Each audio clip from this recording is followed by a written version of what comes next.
If you can't take the heat, then get out of the bubble. I've got your free NBA playoff pick for this Friday, September the 4th. If you like what you see here, don't forget to hit like and subscribe so you can get notified every time we post a new video. Welcome to Picks Parlays. My name's Allie Burns, and I have got Tim Michael on the line. Tim, the Heat are up 2-0. Are the Bucks going to even be able to stand a chance? Yeah, I think so, Allie. You know what? Actually, I got the Bucks at -5 versus the Heat right now. You know what? The Heat did steamroll past the Pacers in 4 games, and so far they are 2-0 straight up against the spread in the series. Now, Heat head coach Spoelstra has gotten a lot out of this young lineup. Butler has been basically unstoppable, but for sure it's the play of Goran, Hero, and Crowder, which has been the difference in the early going. That and Miami's suffocating defensive play against Bucks star Giannis. But just the way that Game 2 ended will obviously not be sitting well with Milwaukee here.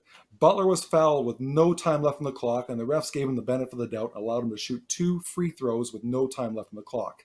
He'd go on to hit both, and the second was meaningless. Giannis was the one who fouled him as well, so the Bucks superstar is clearly going to be frustrated here and take it personally, and honestly, that's exactly what Milwaukee needs to get back into the series. They need Giannis to play with a chip on his shoulder, and when that happens, Middleton, Bledsoe, and Hill are going to have more room to operate themselves. Now, I think Milwaukee coach is smart enough to make adjustments to counter Spoelstra as well. And don't get me wrong, I really like the Heat, and I think they have a legitimate shot at winning the series, but I think a letdown is finally in the cards here after playing at such an extremely high level for so long. They've been shooting the ball at an extremely high percentage from the floor, and regression of that department is inevitable at this point. Now, the Bucks, well, they don't lack depth or talent.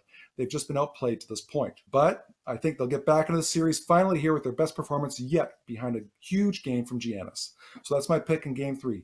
I'm going with the Bucks -5. Well, I disagree with you on this one, and maybe I'm just super high on the Heat. I'm not typically a Heat fan, but I mean, I said at the end of last game, if you give me the Heat with points again, I'm taking them. If it was the other way around, Heat -5, can't say I get on that, but I think it's going to be a 2 or 3 point game, and I want the points on whichever side I can get them. So my play is going to be on the Heat +5. What do you think about the total? We didn't even say the total's at 223.5. Do you have any ideas of what might happen there? Well, if I had to lean to a total, I'd definitely go with the over just to go along and correlate with my play on the Bucks. I just don't think Milwaukee can sit back and wait. It's going to have to get out. They're going to have to get out and go and push the pace from start to finish.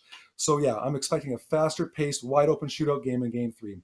My lean to the over is if I'm taking the total there. See, my lean to the over, I have the same thing, but my lean is because all 5 of the Heat starters and 2 of the guys off the bench scored in double digits, and I just think it's going to be a high-scoring one. The Bucks defense has played a big role in the first 2 games, but like you said, the Bucks are going to have to pull it together, and I guess we'll get to really test the Heat. I mean, there's 7 games in a row right now inside the playoff bubble. It's really kind of amazing to watch them go. And I really think that Jimmy Butler's got them all fired up, and he makes everyone else around him really spectacular. I'm Allie Burns. That was Tim Michael. He says, play the Bucks -5. I'm taking some points with the Heat. I think it's going to be a close one, and we both agree that you should play that over. Stay tuned for Picks and Parlays. We've got lots of free picks coming up soon.